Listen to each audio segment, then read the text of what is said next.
ఏమండి ఏమండి ఏమిటమ్మా ఈయనెవరో మీకు తెలుసా? తెలుసమ్మా, అసలు పేరు రాజా. ఇహ నుంచి వీడే నా బిడ్డ. అంటే గోపి చనిపోయిన విషయం తెలుసు. ఎవరు చంపారో తెలుసా? ఎవరో రౌడీలు చంపారట. ఆ రౌడీల చేత చంపించింది ఎవరో తెలుసా? తెలీదమ్మా. మా నాన్న. మీ నాన్న? అవును, మా నాన్నే. నన్ను ప్రేమించిన నేరానికి గోపిని చంపించాడు. ఆస్తి తన పేరు రాయలేదని మా అమ్మని చిత్రహింసలు పెట్టి చనిపోయేలా చేశాడు. ఈ విషయాలని నాకు ఇప్పుడే తెలిసాయి. నిన్న మీరు గోపి కాదని నిజం చెప్పినప్పుడు ఆవేశపడ్డానే తప్ప మిమ్మల్ని అర్థం చేసుకోలేకపోయారు. క్షమించండి. నా ప్రాణానికి ప్రాణమైన నా గోపిని, నా కన్న తల్లిని నాకు కాకుండా చేసిన మా నాన్నని ఊరికే వదలకూడదు. నిజమే, అలాంటి నరరూప రాక్షసుడికి తగిన శాస్తి జరగాలి. మా నాన్నకి సరైన గుణపాఠం నేర్పడానికి నాకు సహాయపడతానని మాట ఇవ్వండి. రక్తం రుచి మరిగిన పులి ఊరు మీద పడి మనుషులను తింటుంటే ఎవరికి వాళ్ళు మనకెందుకు లేని ఊరుకుంటే ఆ ఊరే శ్మశానం అవుతుంది.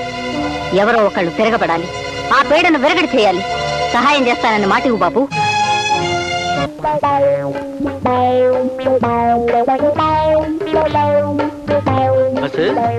వాళ్ళ నాన్న మనకు బయటే కనిపించాడుగా, మరి ఈ స్త్రీ ఇంటిలో కనిపించేదేమిటి బస్సు? ఇదే మంచి సమయమని మనం వస్తే మన నిరుత్సాహపరుస్తుంది మీరా ఈ స్త్రీ.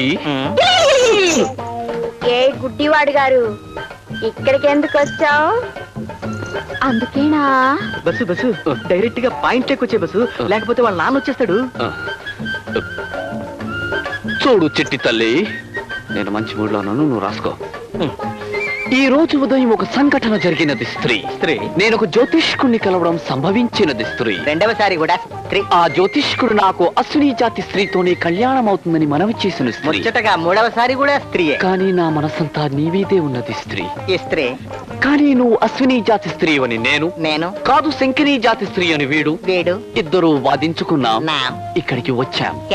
ఇంతకీ నువ్వు అశ్విని జాతి స్త్రీవా? ఆగు బస్సు, లేక శంఖిని జాతి స్త్రీవా? నేను ఏ జాతి స్త్రీనో నాకెలా తెలుస్తుంది? Point bus. నువ్వు అశ్విని జాతి స్త్రీవైతే నీ వీప్ మీద ఊసరికాయంత పుట్టుమచ్చుంటుంది.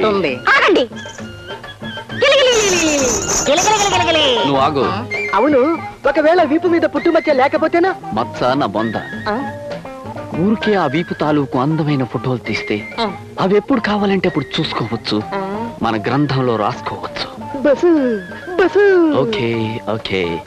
గుళిక 612 ఉందా? కనబడిందా? ఉంది.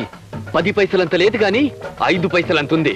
ఒరేయ్, సగం నేనే గెలిచాను. కాదు బస్సు, ఈవిడ ఖచ్చితంగా శంఖిని జాతి స్త్రీయే.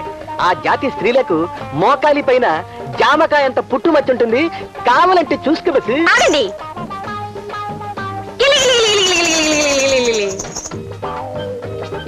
ఐడియా ఎలా ఉంది బస్సు? బ్రహ్మాండంగా ఉంది. మొత్తం అందాల్ని కింద నుంచి పైదాకా చూడొచ్చు. కెమెరా రెడీ చేశాను, దొరకగానే నొక్కేస్తాను. గుళిక 613. చూసుకుంటారా?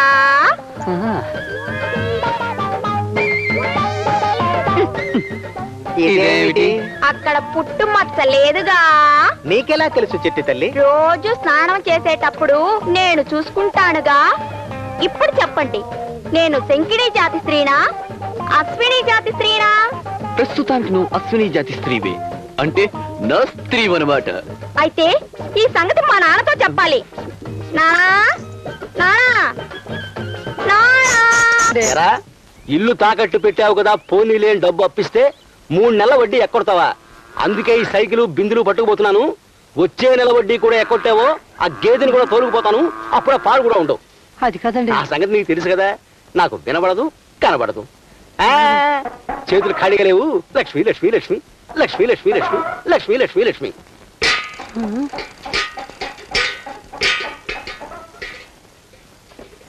పెద్ద సైకిల్ దీనికి బెల్లు కూడా లేదు. లక్ష్మి లక్ష్మి లక్ష్మి. నానా నానా, నేను అశ్విని జాతి స్త్రీని. అశ్విన్ ఎవడు చెప్పాడు? గుడ్డివాడు గారు చెప్పారు. ఎవడా గుడ్డివాడు గారు? ఇందాక వచ్చారుగా. ఎందుకో తెలుసా? ఎందుకు? అందుకే. కొంప తీసి వాడు నువ్వు గిరిగిరా? ఆయన నేను. కోడికలు కూడా తప్పేస్తున్నాడు కాలం. తప్పు కాదండి అయ్యా. నమస్కారం. అయ్యగారు అయ్యగారు, ఒక్కసారి అటువైపు చూడండి.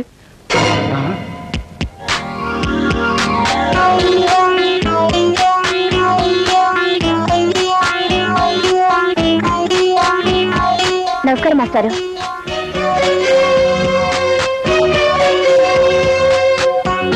అదేమిటి నాన్న, ఏదో కొత్త మనిషిని చూస్తున్నట్టు మాస్టర్ని ఎలా చూస్తున్నావు? ఏ మాస్టారు, 4 రోజుల నుంచి పాఠాలు చెప్పడానికి రాలేదు, ఎక్కడికి వెళ్ళారు? మా చెల్లి పెళ్లి దగ్గర పడింది కదా, బట్టలు కొనడానికి పట్నం వెళ్ళాను. క్షమించండి, మీకు చెప్పకుండా 4 రోజులు మానేశాను. కావాలంటే ఆ 4 రోజులు జీతం కట్ చేసేయండి. అవే మాటలండి. 4 రోజులు రానందుకు ఈ రోజు నుంచి 2 పూట్ల పాఠాలు చెప్పేస్తే అదే చెల్లిపోతుంది కదా. ఏనన్నా? అలాగే అలాగే. ఈ ఐడియా బాగుంది. మరి పాఠం ఆరంభిద్దామా? ఓయ్ రండి. పాఠం నేర్పిస్తాను.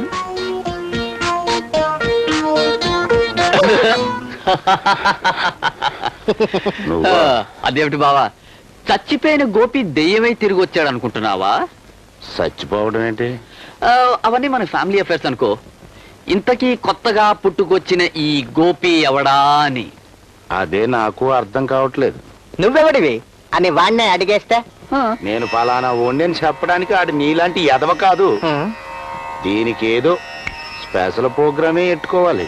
ఆలోచిద్దాం ఆలోచిద్దాం.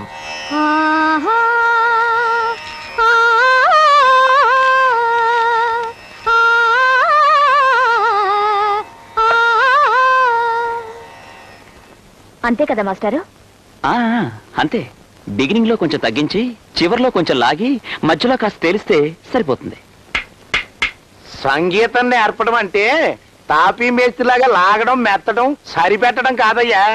రాగయుక్తంగాను లయబద్ధంగాను పాడాలి. అవును మాస్టారు, ఇంతకీ మీరు చెప్పేది కర్కాటక సంగీతమేనా? కర్కాటక సంగీతం కాదు, కర్ణాటక సంగీతం. కర్ణాటక ఒరిజినల్ నేమ్ కర్కాటక కాదు బస్సు, ఇది పాకిస్తానీ సంగీతం లాగుంది. అబ్బా, పాకిస్తానీ కాదు, హిందుస్థానీ సంగీతం. ఏదో ఒక స్థానం. మాస్టరు, మీరు ఏదన్నా పాడితే ఇందామని అందరూ ప్రోగ్రాం పెట్టుకుని వచ్చాం. పాడండి. పాడాలనే ఉంది, కానీ పట్నం వెళ్ళొచ్చిన తర్వాత నా గొంతు ఏడ్చింది. గొంతుదే ఉందిలేండి. మా చెవులు తుప్పొదిలి పెట్టట్టు ఓ పాట అందుకోండి. అందుకోమంటారా? మామానే పాడనా, మామానే పాడనా, నీ జంతరు మంతరు కంతిరినే నెరగనా. మామానే పాడనా, నీ జంతరు మంతరు కంతిరినే నెరగనా. పాపాలు చేస్తావు, పిల్లు వేస్తావు, నీ పేరు శ్రీహరి, మార్చుకో నరహరి. మామా పాడనా, నీ జంతరు మంతరు కంతిరినే నెరగనా.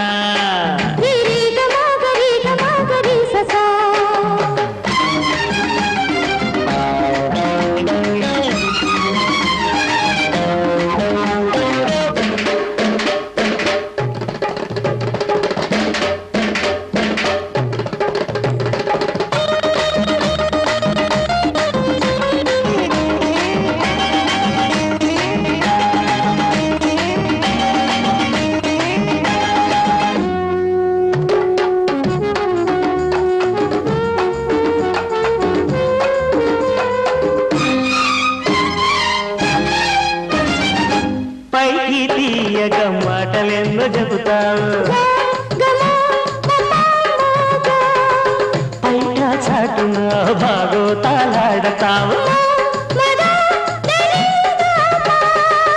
తెలుసులే నీ శృంగార లీలలు, మానుతో నీ మాయగారి వేషాలు, మేడి పండు చూడ మెరుగు, కొట్టలోన ఉండు పురుగు. మామానే పాడనా, నీ జంతరు మంతరు కంతిరినే నెరగనా, నీ జంతరు మంతరు కంతిరినే నెరగనా.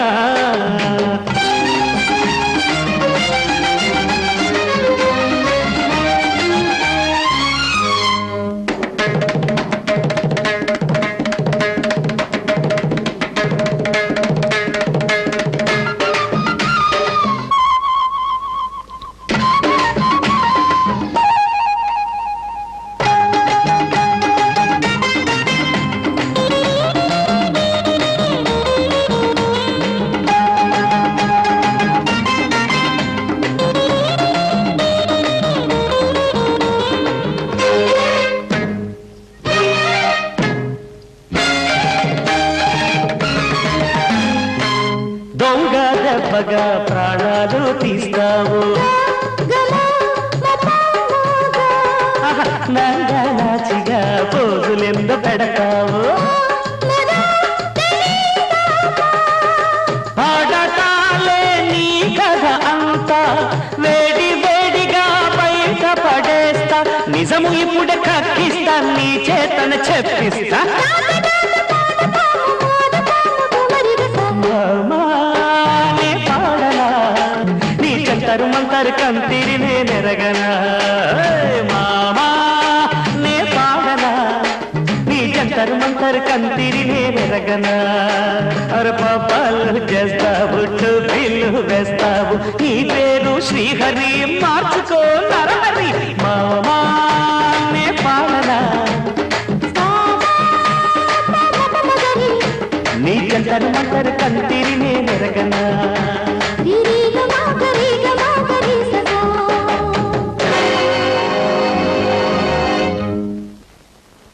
ఇప్పుడు తుప్పు వదిలిపోయిందా? వదిలిపోయింది.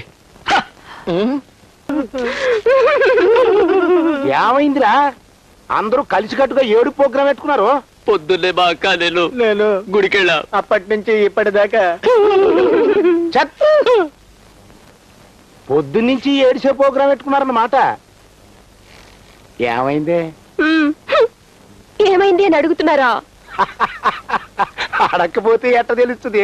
రంజని నా శివరంజని అని. రంజని శివరంజని అని ఇక్కడ బాగానే పిలుస్తారు.